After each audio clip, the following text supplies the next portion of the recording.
और दोस्तों स्वागत है आपका मेरे यूट्यूब चैनल पर। मैं आज आपके लाई हूँ कुछ करंट अफेयर्स के क्वेश्चंस जो आपके एग्ज़ाम के लिए इंपॉर्टेंट होने वाले हैं। तो चलिए शुरू करते हैं।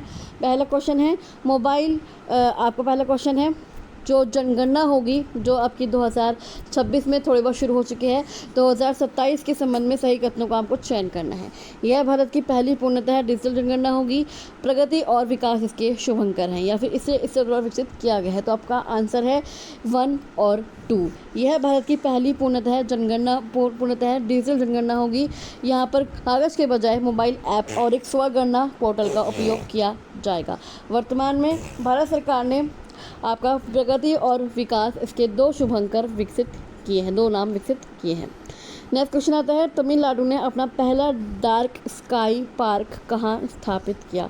तो वो स्थापित किया आपका कोली हिल्स में। कहाँ पर? कोली हिल्स में। नमक्कल जिले के कोहली हिल्स में अरियूर शोला रिजर्व फॉरेस्ट में ये स्थापित किया गया है।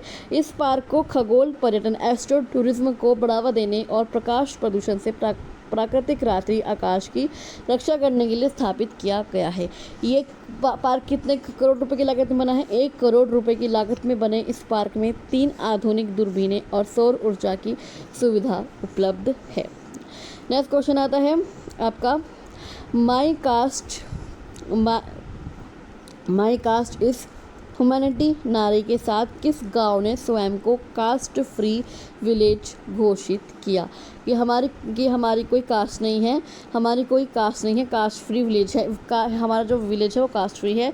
किसने घोषित किया? तो वो क्या, सोंडाला ने। किसने? सोंडाला ने। महाराष्ट्र के बीड जिले के सोंडाला गांव ने स्वयं को कास्ट फ्री विलेज घोषित कर दिया है। इस घोषणा के दौरान गांव का जो मुख्य नारा था वो था, मेरी जाति मानवता है। सामाजिक सिद्धांत को बढ़ावा देने और जाति आधारित भेदभाव को खत्म करने के लिए गांव के निवासियों ने सर्वसम्मति से यह निर्णय लिया था। नेक्स्ट क्वेश्चन आता है, निम्नलिखित में से कौन सा युग्म सही सुलोमित है? दिव्यांग सहायक portal Maharashtra, dark sky park Kerala, challenge fund Gujarat या प्रोजेक्ट हनुमान राजस्थान? तो आपका दिव्यांग सहायक पोर्टल आपका महाराष्ट्र। यह महाराष्ट्र सरकार की एक पहल है जिसका उद्देश्य दिव्यांग व्यक्तियों को सरकारी योजनाओं, उपकरणों और वित्तीय सहायता तक आसान पहुंच प्रदान करना है। यह पूरी तरह से यह आपका सही सुलोमित है। नेक्स्ट क्वेश्चन आता है, उत्तर प्रदेश सरकार ने किस जर्मन कंपनी के साथ 200 करोड़ रुपए का MOU किया? MOU किया किस कंपनी ने? उत्तर प्रदेश ने। तो वो किया रेलॉन GmbH। कौन सी कंपनी के साथ? रेलॉन GmbH। उत्तर प्रदेश सरकार ने फरवरी 2026 में German railway infrastructure company RailOne GmbH के साथ 200 करोड़ रुपए के एक समझौते ज्ञापन MOU पर हस्ताक्षर किए। क्या है इस MOU में? उत्तर प्रदेश के उप मुख्यमंत्री जो केशव प्रसाद मौर्य हैं, जर्मनी गए थे। तो यात्रा के दौरान कंपनी के विनिर्माण में इस समझौते पर हस्ताक्षर किए। इस निवेश का क्या उद्देश्य था उनका? इस निवेश का उद्देश्य था उत्तर प्रदेश में आधुनिक रेल बुनियादी ढांचे को मजबूत करना, रेल इंफ्रास्ट्रक्चर को मजबूत करना।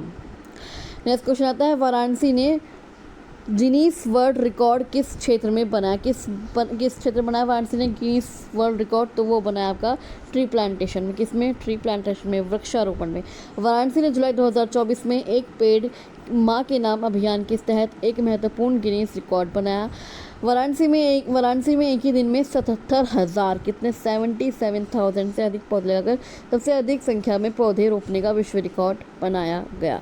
इस कार्यक्रम में उत्तर प्रदेश के मुख्यमंत्री योगी आदित्यनाथ, राज्य के मंत्रियों और हजारों स्थानीय नागरिकों ने भाग लिया। नेक्स्ट क्वेश्चन आता है, एक्सरसाइज वायु शक्ति 26 किससे संबंधित है? किस संबंधित है एक्सरसाइज वायु शक्ति? तो ये आपका संबंधित है इंडियन एयरफोर्स से। किससे? इंडियन एयरफोर्स से।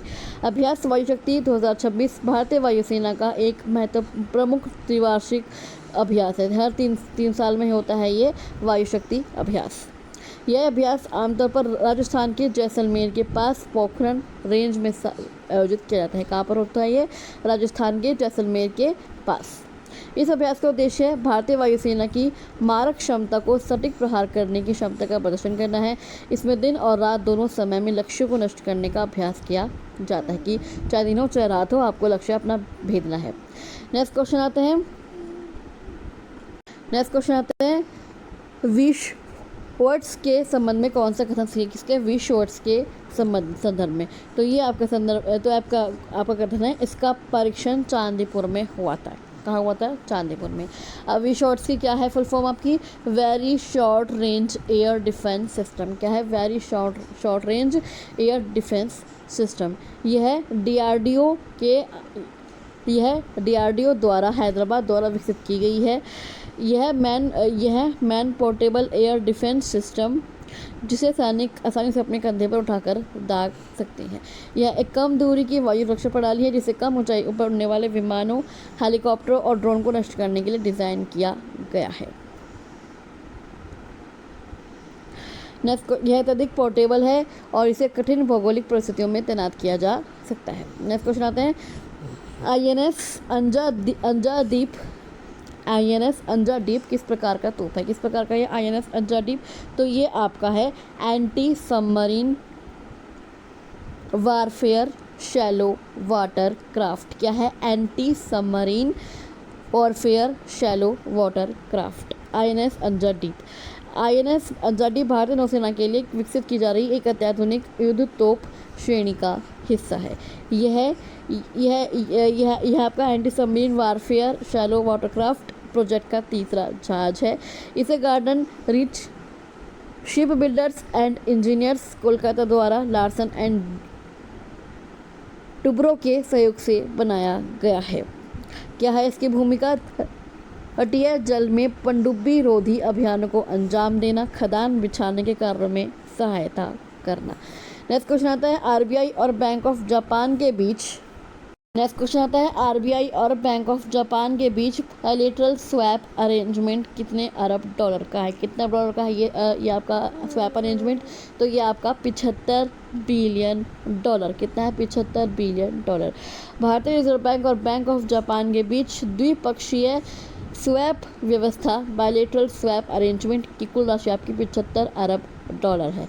भारत और जापान ने इस समझौते का हाल ही में 28 फरवरी 2026 को नवीनीकरण किया है।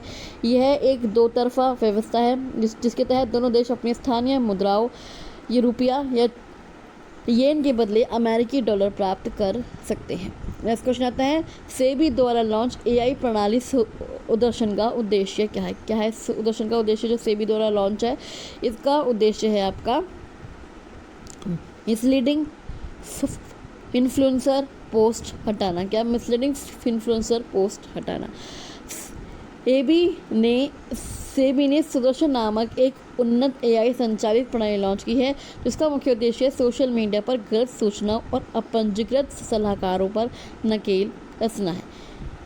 यह प्रणाली सोशल मीडिया प्लेटफॉर्म जैसे इंस्टाग्राम हो गया, यूट्यूब हो गया, ट्विटर हो गया पर सक्रिय इन्फ्लुएंसर द्वारा साझा की जाने वाली भ्रामक पोस्ट और वीडियो की पहचान करती है। इसका अंतिम लक्ष्य खुदरा निवेशकों जो रिटेल इन्वेस्टर्स होते हैं को गलत वित्तीय सलाह के कारण होने वाले भारी नुकसानों से बचाना है। नेक्स्ट क्वेश्चन आता है, पाइन लैब्स किस प्रकार का प्रीपेड कार्ड लॉन्च करने जा रही है? कौन? Pine labs. तो वो आपका लॉन्च करने जा रही है स्टेबल कॉइन बैक्ड। क्या? Stable coin backed. प्रमुख भारतीय फिनटेक कंपनी पाइन लैब्स ने हाल ही में मार्च 2026 में स्टेबल कॉइन आधारित प्रीपेड कार्ड लॉन्च करने की घोषणा की है। यह कार्ड शुरुआती तौर पर भारत या चीन में नहीं बल्कि उन 9 देशों में लॉन्च किया जाएगा जहां स्टेबल कॉइन को लेकर नियम अनुकूल हैं। यह किसी सूचीबद्ध भारतीय फिनटेक कंपनी द्वारा स्टेबल कॉइन इकोसिस्टम में प्रवेश करने की पहली बड़ी वैश्विक कोशिश है। नेक्स्ट क्वेश्चन आता है, किस भारतीय महिला क्रिकेटर को बारबी ड्रीम टीम 2026 में शामिल किया गया? किस भारतीय महिला क्रिकेटर को? तो वो क्या? स्मृति मंधाना। किसको? स्मृति मंधाना को। स्मृति मंधाना दुनिया की पहली क्रिकेटर बन गई है जिनके सम्मान में बारबी डॉल बनाई गई है। यह एक one of and kind doll है जो स्मृति मंधाना जैसी दिखती है और इसमें उन्हें टीम इंडिया की नीली जर्सी पहने दिखाया गया है। मैटेल कंपनी की इस पहल का उद्देश्य युवा लड़कियों को खेलों में करियर बनाने के लिए प्रेरित करना है और यह दिखाना है कि वे किसी क्षेत्र में सफलता हासिल कर सकती हैं। नेक्स्ट क्वेश्चन आता है, time women of the year 2026 सूची में शामिल भारतीय सामाजिक कार्यकर्ता कौन है? वो है आपके सफ़ीमा हुसैन। कौन है? सफ़ीमा हुसैन। टाइम पत्रिका ने वर्ष 2026 के लिए अपनी वुमेन ऑफ द ईयर सूची में दुनिया भर की 16 प्रभावशाली महिलाओं को शामिल किया है, जिसमें भारतीय सामाजिक कार्यकर्ता सफ़ीना हुसैन को जगह मिली है। सफ़ीना हुसैन एजुकेट गर्ल्स नामक गैर लाभकारी संस्था की संस्थापक हैं। इनके उस योगदान के लिए 2025 में उनकी संस्था को प्रतिष्ठित रेमन मैग्सेसे पुरस्कार से भी सम्मानित किया गया था। नेक्स्ट क्वेश्चन आता है, मोबाइल वर्ल्ड कांग्रेस 2026 कहाँ आयोजित हुआ? कहाँ आयोजित हुआ ये मोबाइल वर्ल्ड कांग्रेस 2026? वो तो हुआ आपका बार्सिलोना में। कहाँ पर? बार्सिलोना में। मोबाइल वर्ल्ड कांग्रेस 2026 का आयोजन स्पेन के बार्सिलोना शहर में हुआ था। यह आयोजन 2 मार्च से 5 मार्च 2026 के बीच फिरा ग्रैंड विया प्रदर्शनी केंद्र में किया गया। भारत के केंद्रीय संचार मंत्री ज्योतिरादित्य सिंधिया ने इस वैश्विक मंच पर भारत का प्रतिनिधित्व किया और भारत पवेलियन का उद्घाटन किया। तो चलिए आज के लिए बस इतना ही। आपके क्वेश्चंस कैसे लगे, आपकी वीडियो कैसे लगी, मुझे कमेंट बॉक्स में कमेंट करके जरूर बताइएगा। अगर आपको वीडियो अच्छी लगी तो आप इस वीडियो को लाइक कर सकते हैं, शेयर कर सकते हैं और इस चैनल को सब्सक्राइब करके ज़रूर जाएगा। चलिए मैं आपसे मिलती हूँ अगली वीडियो में, तब तक के लिए थैंक यू सो मच।